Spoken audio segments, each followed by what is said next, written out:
Good morning and welcome to another great edition of Money Truth Moments with our very own money whisperer, our very own expert, Judy Kopenbarger. How are you, Judy? Oh, I am so happy to be here. I'm doing great. How are you doing? I'm doing fantastic. Hey, I'm very excited about today's show because we're doing part two of financial planning for our future generations. So I want to make sure that we get started. We don't run out of time. Last week we covered a lot. So I wanted to see if you can, right out of the gate, just maybe start with reminding us a little bit of part one. And if you didn't see part one, please make sure that you go back to the previous show from last week and catch up a little bit on it. Absolutely. Our conversation is about generational wealth. How do you make sure that everything that you're working for isn't going to poof, legal term, right? Yes. Isn't going to poof in the next generation? How do we prepare them? How do we bring some financial literacy to the next generation and to their children, our grandchildren, right? How do we get them ready so they're not entitled or they don't make mistakes? How can we help them learn from the mistakes that we've made and the skills that we put together around money? How do we do that? And then we're going to empower them and equip them, but then we also want to give them a nest egg, right? We want to give them something to start with. And in our family, we have 5 children. So in our family, I was sharing in this last episode that we really want them to not only know how to do it, but believe that they can do it and give them something to start on. So our ceiling becomes their floor, our educational foundation, our financial foundation, the charitable heart that we have as a family, to try to make a difference in the world and not just live in a big house up on the top of the hill somewhere, but actually make a difference in our communities and with people that are around us, help people that need it, and have an impact on the globe. And so that's kind of what we're doing in our family, and that's what I get to do with families all over the country. And it is such a joy to watch them prepare the next generations, as we start with little kids, but even teenagers, young adults, as they're, going through those college years and starting their families, making sure that they have the skill sets to be able to take what they're going to be receiving at some point as an inheritance and take that to the next level. It's awesome. Yeah, and you talked about also just how to be prepared. This is something that you touched on the last show as well too. But let's also now in this new question I have for you. It's regarding strategies, right? Mhm. What kind of strategies can we put in place to protect family wealth, right, from potential like future economic downturns? I mean, we've all experienced it, right? We've all seen when things crash, when things don't go well, when you lose your job and so forth. Yeah. But you've always had great wisdom, and I want you to take a moment to share with that. How do we prepare for something like that? Well, the first thing is to be really clear in the why. Why are we doing this? Why are we trying to grow wealth? Why are we trying to make sure that it is sustainable for the next generations? And that just comes down to our purpose, our why, our mission statement. So, what we did with our families and what I do with many now is we create a mission statement. Like, what is this family about? Why do we exist? Why do we work together? And why do we take action the way that we do? You can even create a family constitution. This is what we're about. This is what we're building. This is something sustainable, the meaning and the purpose, sustainable for our family as it grows. And you add branches. This year we're adding a couple of branches. We're having our first grandchild. We're also having one of our children get married. So we're adding branches to Congrats! the tree. Congratulations! Thank you. It's going to be a great year. So, as we add branches to the tree, we bring the new people into the meaning of our family, the purpose of the family. And when our kids were little, we always had a mission statement. And we all agreed to it. Here's what we're about. We're about having fun. We're about education. We're about celebrating benchmarks. We're about making a difference and not just accumulating. We're about sharing, what we do have and inspiring other people to take on some of these values and share with other people and just kind of, spread the love. So we have all these things that we all have signed on to, which are sustainable. So even like you said, things crash, you lose your job, you end up moving, health issues happen. Life doesn't always go exactly the way we plan. We all know that if we are veterans at life, like you and I, things happen. And sometimes it's financial, sometimes it's in other areas of life. But when it happens, it's easy to get off track, off course. And if you have that why, that big purpose, what we're here for, it's so easy to get back on track, right, this is the way we're going. This is what we're trying to accomplish here as a family. So that's all I have to say about that. I just think it's exciting to help people see that. We do it in business. I'm going to build this business. We're going to make this kind of profit. We're going to make this a widget that is going to change the world. It's going to help people. People will buy my product or consume my product or my services, right? We do it in business all the time. We do it as a government all the time. Here's what we set out to do. Here's our mission, and then we accomplish the mission. Why don't more families do that? Right? Why Yeah, don't they? right, right. I guess it just wasn't modeled. If you look back at the generations before us, the greatest generation and all this, everybody was surviving. People came off the farms or they immigrated, and they're just like doing what they have to do to get through the end of the day, raise their families, and try to keep them all from, dying, keep all the kids from Right. getting hit in the street or whatever. And we're just trying to get through life, like survive. But now most of us pretty much affluent, right? Most of the folks in this country, we live really well. So now we have more time, we have more dispensable cash to actually build something. And so I think this generation, and probably the one even before us, is able to do that a little bit. There's free time. We've got dishwashers now. We have washing machines. We're not like doing chores all day long and just trying to keep our kids fed. We have other things that we can do. And so that goes into this. Now, what do we do with that, with those resources and that time? What are we going to build for the next generations? So that's what we talked about a little bit in the last episode, and what I'd like to just kind of springboard into our next discussion with you. Yeah, and you touched on something very important. So we've talked about money, we talk about making money, sometimes losing money, but you also mentioned sharing the love, right? That key word, share, Yeah. right? So as our families, as a family, how do we incorporate like philanthropy? How do we deal with social responsibility to, in part of financial planning? Because that's also very important that you talked about as well. Yeah. Well, it's just determining what your values are. What are the causes that you care about? Is it helping everybody, have enough food to eat? Because in a lot of the places in the world, and even in our country, there are places, people that don't have enough to eat. Is it about that? Is it about animals? You love animals. You have a passion for them, and you want to rescue them and save them and make sure that they have what they need. Has your life been touched by some disease or condition? Someone in your family or you have gone through some cancer or something, and you want to make sure. Alzheimer's is a big one. There's all these causes that we care about. Usually when it touches your family, it's like, oh yeah, we need more money to research that. And then you get your why. And sometimes it comes out of a tough time or a tough circumstance. It could be anything. It could be making sure that everybody has an education or everybody gets to play sports. And you have a community where maybe they can't afford cleats and they can't afford soccer balls. And so now you can sponsor a league, so everybody gets to play, even if they don't have the means. So whatever it is, it's just integrating that into your life. And I think when you share stories about the help that you've been able to bring people and your community and causes that you care about, that inspires other people to look around and say, I could do that. I could at least go on Saturday morning and read to the kids at the library that just are learning how to read. I could do something, even if I don't have a lot of money or a big van to haul people around. I can do something. And so I love it when people inspire other people to be doing something that's about more than just themselves, not just accumulating money, but actually having an impact with the time and the money and the resources that you have. No, and that's great. And I think also part of this is, since you've been talking about this from last week, this is all built. It's like this little building block, right? You have your foundation, you keep going higher and higher with different things too. I think one of the key things that we tend to forget because we either put it off or nobody's talked to us about it is, what role does like estate planning play in the financial planning for future generations? Yeah, that's a great question. It's about conservation. So you earn all this, you accumulate all this, and then the taxes kick in, or you end up probating assets, and that's just going through the court process, which is very costly and time consuming.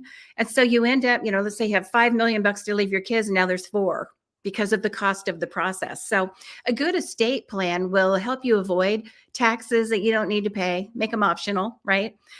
Costs, the cost of attorneys, the cost of the court processes, all of that. So a good estate plan will do that. It'll also help you avoid costs when there's not a death, but an incapacity. So how does somebody deal with your stuff if you're incapable at some point, whether it's temporary or permanent, whether it's physical or mental? That happens in life. And if it happens to you, what's the cost to be able to handle your business, handle your affairs while you're still living? A good estate plan will handle all of those contingencies and make sure that you don't spend money trying to take care of something that could have been avoided. All those costs could have been avoided. Yeah. Let me ask you also. So when we talk about families, right? There's the good, the bad, and the ugly, right? We all have them. We all deal with them. We You don't all, have a have perfect family, Carlos? yeah, exactly, right. We all have to deal with something or someone at some point or Someone, it's another. the people in the Yeah, family. Yeah. exactly, right. But talk about in your experience, like I know you've experienced a lot with being kind of a mediator, if you will, with families. I think folks that are reaching out to you for different help. What do you recommend, or how do you recommend families address the potential for conflict when you're creating this multi-generational financial plan? Because everybody has an opinion, right? You got too many cooks in the kitchen, and you know what happens with that too. Oh, it's so true. And we all have different values, different backgrounds. And then you get the in-laws and the outlaws in, and there's all that Mhm. influence. And we're all different. We all have different ways of observing things, different experiences that we've had that we bring to the table. We always take our experiences in life and put it in our future. The past comes to our future, and then that's how we handle things. So I always have a powwow, when we're sitting around the conference table with a family, either there's someone going through a hard time and incapacity or end of life decisions that need to be made, or somebody's passed away. And we have two kinds of meetings. One is where the person who has passed away did a lot of planning and everything is just streamlined, simple. We just connect the dots, right? We follow the instructions. Then we have the meetings where people did not plan. And so family comes in and says, what can I do? What am I've got one of those tomorrow, actually. I'm bringing the whole family in and it's like, oh, they could have done better with the planning. So here's what we can do now. Those meetings aren't as fun. When the planning wasn't there, those meetings are not as fun because, I try not to talk too much about what could have been. But it's hard not to, if you're looking at several $100,000 in tax we have to pay because they didn't do this thing. Oh, and so the family's like, we're doing it. We're going to do it. We're going to avoid that. But those meetings, happen. And that's part of what I get to do. But the first thing I always do is make sure that we're all in agreement that one of my goals and what I'm going to help them do is I always want to leave a family better than when I found it. Family harmony, marital harmony, for couples. I want to make sure that even if they're still mad about who was the favorite and who didn't get to play with whose ball when they were 4, all of that stuff that comes up, right? In our 40s, it's the stuff at 4 is the same issues with siblings. And there's all that, well, you were the favorite and they promised you this and they always did, you always picked you, all that stuff. And then sibling rivalry just surfaces again. And usually adults are living away, raising their families, and now they're back shoved in that same conference room again. Here we are. It's like when we shared, the bunk beds as kids, all the same issues. And so I always want to leave a family better than I found it. And I get them to agree that even if we disagree, we're going to work through what needs to happen. You can always, separate if you really can't get along, separate and go your own ways when it's done. But we're going to work together to meet the end result of taking care of this business, right? But you hear about people that fight over stuff, Yeah, grandma's stuff or dad's stuff or whatever for years. And then the family splits and the cousins that used to play together aren't allowed to go to each other's houses anymore because of all the stories. yeah. I get so sad when I hear families where that has happened. So I always say, we're here to take care of business and do what we have to do in the courts and take care of the law and all the checklists. But it's really about the family and the relationships for me. And most people that work with us, they will agree to that. I mean, that's what we're here to do. We'll still take care of the business, but we really want the family to be better than it was before, if it's possible. Awesome. Folks, if you're just joining us, please watch the beginning of the show. We are talking part 2 of financial planning for future generations. And if you missed last week, please make sure that you also watch part 1 as well too. And on that note, also, if you're not following Judy, do so at judycooperbarger.today. She's got all of her social media links too, and there's more information that you can get directly from her website. We're talking about great things regarding planning for future generations. So let's talk a little bit about like what tools or investment vehicles do you find most effective for this long-term generational wealth preservation? Well, there's legal tools and there's financial tools. So legal tools is going tools. It's going to be a durable power of attorney, financial powers of attorney or directives, conservatorship forms, different kinds of trusts that we can use. A lot of people like to say, I need to have a will. I want a will, whatever kind of will it is. There are many kinds. But a will means we are in court. Somebody dies. Now we have to go to court to open the will and then say who gets the stuff, pay all the bills, if anybody owes the estate, collect that and then take care of stuff. But we're in court, which means we're in a probate proceeding. So trust is usually one of the best ways to avoid the probate process. There are other ways to transfer your wealth to the next generations without a trust, but that's usually a really good kind of catch-all for most people. So I would say that's the legal side. On the financial side, if it's about preserving wealth, a lot of the insurance industry products can do that really well. And what you're talking about, I think your question is about the market goes up, down, up, down, up. Now it goes Mhm. Yeah. down. Uh-oh. How do we not, while it's down, transfer it to our kids while it's down, right? And poof, that's that poof factor we talked about. How do you avoid that? Insurance products are going to do that. So there are life insurances that can do it. A lot of life insurances have riders. There's so many options. There's offerings every Tuesday. There's so many. Annuity products, which are basically a life insurance with an investment kind of rolled into it. And annuities, there are three kinds. There are fixed, which is going to be like a CD. It's going to have an interest rate, and you just, can see exactly 3%, 5%, whatever it is. That would be good right now. And you just have the guarantee of that return. That's a fixed. A variable is going to be basically a portfolio inside of the life insurance. And so it's an investment that you have some kind of guarantees on where it's going to make sure that even if it's down when you die, you'll get at least what you had in there at one point or some kind of a return that's guaranteed. And then there's a kind of a hybrid, which is a fixed indexed kind of investment contract, kind of an annuity. And that you can either turn on income or use it as a gathering vehicle. And what's cool about the insurance products is most of them don't have variable may, but most of them don't have a management fee. So you're not paying every year 2 or 3 or 4% for somebody to pick what's in the portfolio. You can avoid that. If the market goes up, you get that. If the market goes down, a lot of the contracts say, well, you didn't lose anything. We'll just reset the clock for the next anniversary. They're awesome. So those are some things you can do to preserve wealth. I would never recommend that a family put everything into a vehicle that's like death based. Life insurance has a date when it ends, and that's when somebody dies, the annuitant dies. But those are products that you can use to help sustain wealth. So ultimately, when Larry and I are gone, and the second of us dies, now there's a chunk of cash for the next generation to kind of start with. So those are great options for what you don't need during your lifetime. Great. And speaking of options, we're at the end of the show.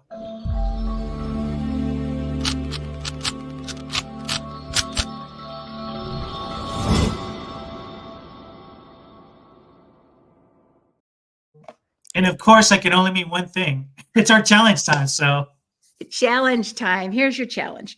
I think 3 things today for your challenge. If you're really taking note of this information and you want to kind of increase the probability of success in your financial journey, 3 things to consider doing this week. One is to look at the legal part of your financial work, your plan, what you're doing. The other is to look at the insurance part. And the third one is to look at the big why, right? So the legal part, do you have a will? Does it need to be updated? Would a trust be a better choice for you? Are there other vehicles that you should have in place that you don't? Maybe you did a power of attorney when you went in and had surgery 20 years ago, but you haven't done one since. What would happen if you got knocked on the head and somebody needed to talk to your doctor? Without that paper, it's not going to happen without some court intervention or some formality. So that's something to think about, your legal gaps. The insurance gaps, is there something that you could do legacy wise for your family? We're talking about wealth down the generations. Would it make sense to have some kind of a life insurance or an annuity put in place for your future generations? consider that. I just had a family the other day say they had life insurance. They really don't need it anymore. They're totally self-insured and they're doing really well with their businesses. But when we talked about their options, keep it or 1035 it to something else, or all these options, they decided to keep them and let them coast, but it's going to be for grandkids' education.